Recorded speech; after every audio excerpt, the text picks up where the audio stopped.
Welcome friends on my YouTube channel geography classes. Friends, आज का जो हमारा लेसन है ये रीड लेवल फर्स्ट वालों के लिए है और कल वाला जो लेसन था रीड लेवल फर्स्ट के संदर्भ में वो था परिवार किसे कहते हैं, परिवार की परिभाषाएं, विशेषताएं सभी। और आज हम जानते हैं कि परिवारों का स्वरूप क्या है भारत में। परिवारों का स्वरूप अगर मैंने यहाँ पे 4 वर्ड लिखे हैं: संयुक्त परिवार, मात्र सत्तात्मक, बहुपत्नी और बहुपति। संयुक्त परिवार की अगर हम बात करते हैं तो भारत में जो अधिकांश परिवार हैं, अधिकांश परिवार भारत में क्या देखने को मिलते हैं? संयुक्त देखने को मिलते हैं। ठीक है। एक जो श्रीमती इरावती कर्वे का कथन आप जानते ही होंगे, सुना भी होगा आपने, इससे पहले वाले वीडियो में भी मैंने यूज किया था। श्रीमती इरावती कर्वे, ठीक है, श्रीमती इरावती कर्वे कहती हैं कि भारत में संयुक्त परिवार, एक्चुअल में भारत में परिवार का अर्थ ही संयुक्त परिवार से है। ठीक है, ये लाइन बहुत इंपॉर्टेंट लाइन है, ध्यान रखना। भारत में परिवार का अर्थ ही संयुक्त परिवार है। ठीक है, ये ध्यान रखना। भारत में परिवार का अर्थ ही क्या है? संयुक्त परिवार है। तो पूरे भारत में सबसे ज्यादा परिवारों का जो स्वरूप देखने को मिलता है वो कौन सा है? संयुक्त परिवार है। ओके, उसके बाद हम बात करें कि भारत में सबसे ज्यादा संयुक्त परिवार किस राज्य में देखने को मिलते हैं, तो भारत में संयुक्त परिवार सबसे ज्यादा देखने को मिलते हैं राजस्थान में। ठीक है, ये ध्यान रखना। तो भारत में सबसे ज्यादा संयुक्त परिवार कहाँ हो गए? राजस्थान में। ओके, बात करते हैं हम आगे मात्र सत्तात्मक परिवार। मात्र सत्तात्मक एक विशेषता। मात्र सत्तात्मक, मात्र सत्तात्मक जो परिवार होते हैं ये कौन से होते हैं? मात्र सत्तात्मक परिवार वे परिवार होते हैं जिनमें घर का मुखिया कौन होता है? माता होती है। ठीक है, माता होती है। और इस प्रकार के जो परिवार हैं वो भारत में विशेषकर देखने को मिलते हैं नायर जाति। ये नायर जाति जो है ये कहाँ है? नायर जाति केरल में, केरल के मालाबार तट पर विशेषतः निवास करती है। ठीक है, केरल में नायर जाति में मात्र सत्तात्मक देखने को मिलते हैं। इसके अलावा मेघालय, मेघालय की गारो, खासी, गारो और जो खासी जातियां हैं वहां पे इस प्रकार के परिवार देखने को मिलते हैं सबसे ज्यादा। इसके बाद हम बात करें बहुपत्नी विवाह। ठीक है, परिवारों का एक स्वरूप हमें मिलता है बहुपत्नी। परिवारों का एक स्वरूप हमें क्या मिलता है? बहुपत्नी। बहुपत्नी आप जानते ही हैं कि एक पुरुष का विवाह जब कई स्त्रियों से हो तो हम उसे बहुपत्नी विवाह कहते हैं। भारत में कुछ जनजातियां हैं जैसे नागालैंड की नागा जनजाति, बैगा जनजाति, मध्य प्रदेश छत्तीसगढ़ में रहने वाली गोंड जनजाति, और भारत में मुस्लिम्स भी हैं। ये भी बहुपत्नी विवाह किया करते हैं, बहुपत्नी विवाह किया करते हैं। ठीक है, ये तो भारत में इस प्रकार के परिवार भी देखने को मिल जाते हैं, बट ये प्राचीन अवधारणा रही है तो अभी ये परिवार सीमित हैं। ठीक है, ये ध्यान रखना। बहुपति विवाह, बहुपति विवाह जो स्त्री संख्या होती है, लिंगानुपात होता है, उसमें काफी ज्यादा वेरिएशन आ जाता है। लड़कियों की संख्या बहुत तेजी से गिरने लगती है, डाउन हो जाती है। तो ऐसे में फिर बहुपति विवाह का प्रचलन होता है। वास्तव में विवाह के ये जो प्रकार हैं, चाहे वो बहुपत्नी विवाह है चाहे वो बहुपति विवाह है, ये समाज के जो प्रतिष्ठित लोग होते हैं उनके द्वारा समाज को गंदगी से, व्यभिचार से बचाने के लिए की गई व्यवस्थाएं होती हैं। अगर हम इसी पे चलें, जैसे बहुपत्नी विवाह, बहुपत्नी विवाह पुराने समय में जो पुरुष हुआ करते थे उनका अधिकांश जो जीवन था कैसे व्यतीत होता? युद्ध लड़ने में। ठीक है, युद्ध लड़ने में व्यतीत होता था। तो पुरुष संख्या क्या हो जाती थी? कम हो जाती थी। और जो अब स्त्रियां की संख्या बढ़ गई है, अब आप ये समझ ही रहे हैं इशारा में क्या करना चाह रहा हूं। स्त्रियों की संख्या बढ़ेगी तो समाज में व्यभिचार मिलेगा क्योंकि उनको पुरुष नहीं मिलेंगे। ठीक है, अब पुरुष कम है तो स्त्रियों की संख्या कम है, तो पुरुष प्राप्ति के लिए वो क्या करते हैं? समाज के जो प्रतिष्ठित लोग हैं बहुपत्नी विवाह का समर्थन करते हैं, बहुपत्नी विवाह का समर्थन करते हैं ताकि समाज व्यभिचार से मुक्त हो सके। ऐसे ही है बहुपति विवाह, ये भी एक जो पुराना प्रचलन है, पुरानी परंपरा है। कुछ जनजातियों में ये दोनों ही विवाह देखने को मिलते हैं।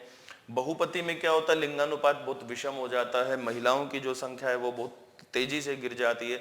ऐसे में एक जो स्त्री होती है उस स्त्री का विवाह कई पुरुषों से किया जाता है, ठीक है, क्योंकि ठीक वही बात है, जब पुरुषों को स्त्रियां नहीं मिलती हैं तो समाज गंदगी से बचे, बलात्कार वगैरह जो होते हैं उनसे बचे। तो ऐसे में एक स्त्री का विवाह कई पुरुषों से कर दिया जाता है, ठीक है। तो ये बहुपति विवाह जो हमारे भारत में देखने को मिलता है, ये विशेषकर तमिलनाडु की कोटा टोडा, तमिलनाडु में कोटा और टोडा जनजातियों में देखने को मिलता है। इसके अलावा उत्तराखंड में जौनसारी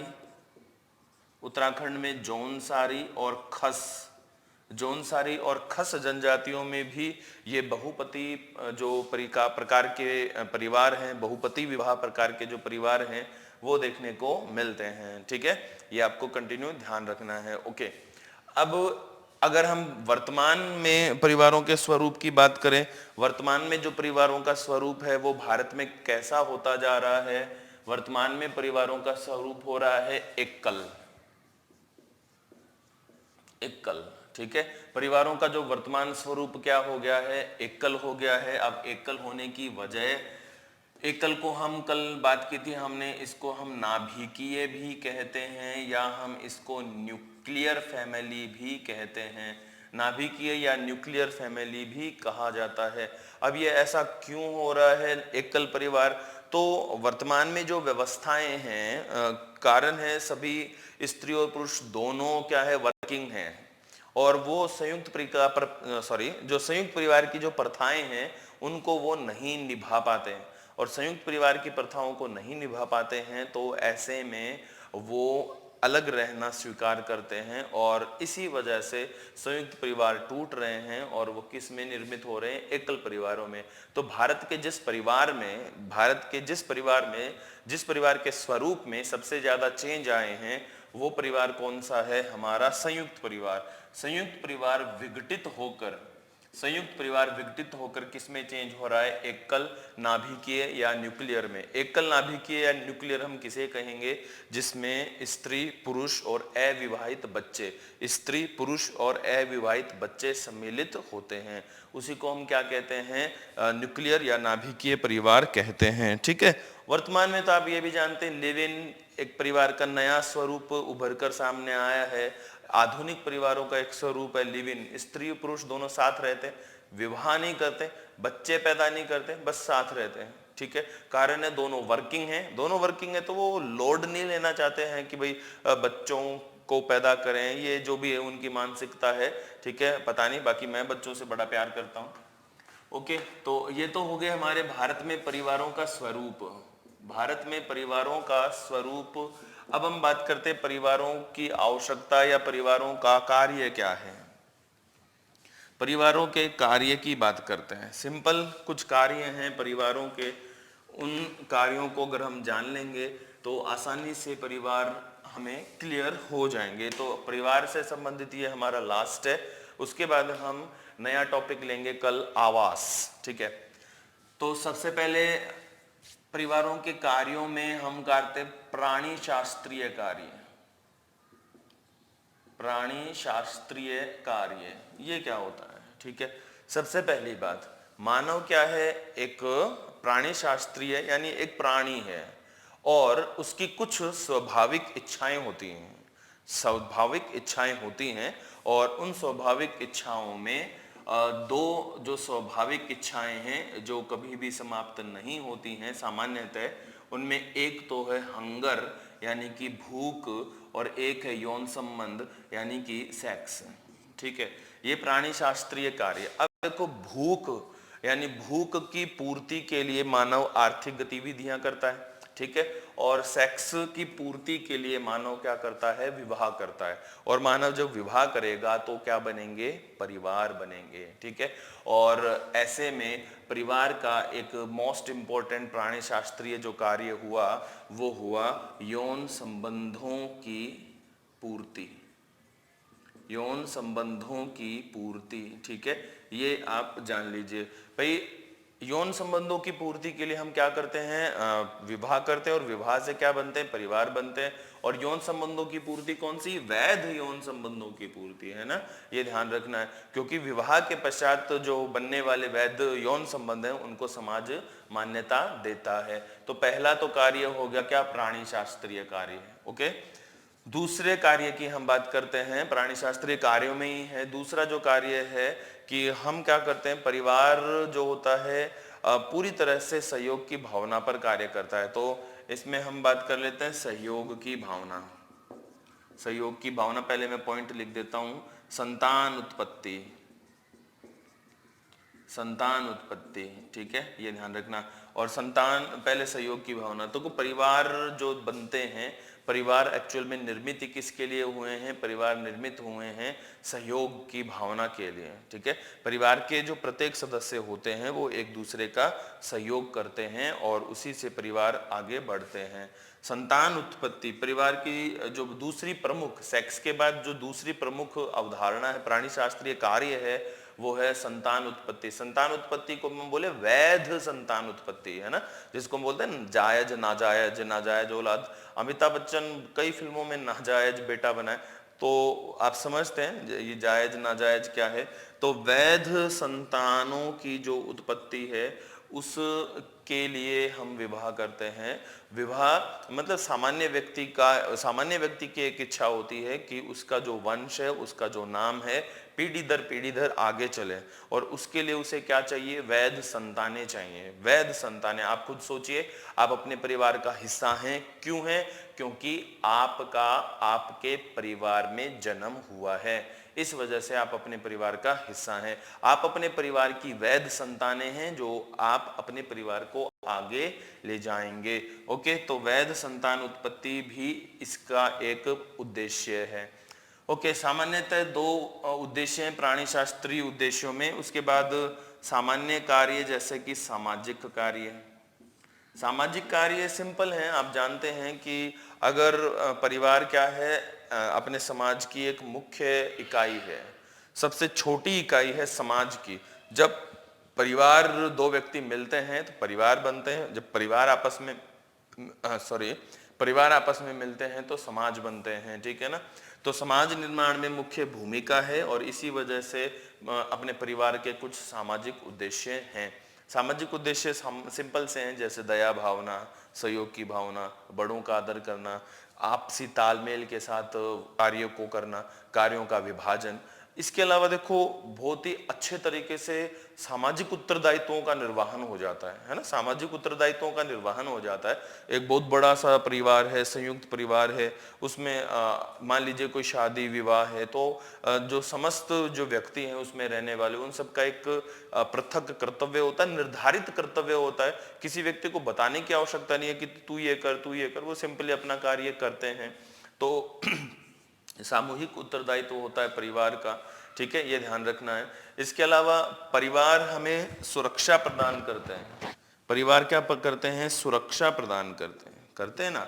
परिवार वास्तव में क्या है, आप ये सोच के देखो, आप अभी तो लॉकडाउन चल रहा है बट आप कोचिंग करते हैं, अपने घर को छोड़कर आप मतलब सैकड़ों मील आते हैं, ठीक है। कुछ हैं जो सैकड़ों मील भी आते हैं, कोचिंग करने के लिए जाते हैं, ठीक है। तो आप ये सोचिए कि आप सैकड़ों मील हैं, उस स्थान पर हैं, तो आपको ताकत कौन दे रहा, शक्ति कौन दे रहा बाहर रहने के लिए। तो आप क्या सोच पा रहे हैं कि कौन है वो ताकत, परिवार ही तो है। परिवार एक अदृश्य शक्ति है, परिवार एक अदृश्य शक्ति है जो मानव को जिंदा रखती है। परिवार अगर खत्म हो जाते हैं तो मानव भी खत्म हो जाता है। सिंपल सा एक क्वेश्चन बनता है, इस परिवार को जैव विविधता के संदर्भ में हम लेके चले ना, परिवार को जैव विविधता, ऐसा क्वेश्चन ऐसे क्वेश्चन आए कि जीवों के लुप्त होने का सबसे बड़ा कारण क्या है। तो जीवों के लुप्त होने का सबसे बड़ा कारण क्या होता है, उनके आवासों का नष्ट होना, आवासों का नष्ट होना। तो आवास जब नष्ट कर दिए जाएं किसी जीव के, तो वो स्वयं नष्ट हो जाता है। उसी प्रकार से यदि मानव के परिवार को खत्म कर दिया जाता है तो मानव भी नष्ट हो जाएगा। मानव के आवासों को खत्म कर दो, परिवारों को खत्म कर दो तो मानव भी नष्ट हो जाएगा। तो परिवार हमें सुरक्षा प्रदान करते हैं। साथ ही परिवार क्या होता है, आर्थिक जो कार्य होते हैं, आर्थिक जो शक्ति है, अर्न करना है, अर्निंग है, कमाना जिसको हम बोलते हैं, तो वो भी क्या है, कार्यों का विभाजन होता है। क्योंकि जो परिवार होते हैं उनमें सत्ता एक व्यक्ति के हाथ में रहती है, तो वो अर्निंग करता है, तो समस्त जो पैसा एक व्यक्ति के हाथ में रहता है, तो कार्यों का विभाजन रहता है इस प्रकार की में। और आप सभी जानते हैं कि हम बहुत अच्छे से परिवार के भीतर सामाजिक उत्तरदायित्वों के साथ साथ सांस्कृतिक उत्तरदायित्वों की भी पूर्ति कर पाते हैं।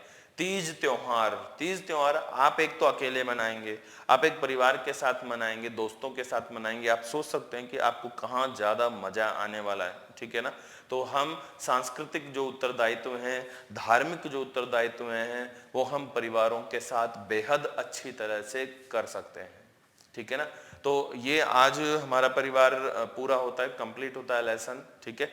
इसके जो क्वेश्चंस हैं वो मैं आपको अवेलेबल करवाऊंगा। हाँ, रीड लेवल फर्स्ट वालों, एक चीज आपके लिए मैं जरूर बताऊं कि मेरा टेलीग्राम चैनल है, टेलीग्राम चैनल का नाम है, आप जब टेलीग्राम डाउनलोड करना है ऐप, उस पर अकाउंट बनाना है और PRAYAS प्रयास ज्योग्राफी, GEO ज्योग्राफी की स्पेलिंग आपको आती है, तो प्रयास ज्योग्राफिक क्लासेस ये आपको सर्च करना है और सर्च करके चैनल को सब्सक्राइब करना है। वहां पर हर एक टॉपिक कंप्लीट होने के बाद टेस्ट होता है, तो आप टेस्ट जरूर दीजिए, चैनल से निश्चित रूप से जुड़िए, ठीक है। आपको काफी फायदा होने वाला है। ओके फ्रेंड्स, आज के वीडियो में हमारे पास इतना ही है, कल हम नेक्स्ट इसी टाइम पे मिलेंगे। Okay bye, good night.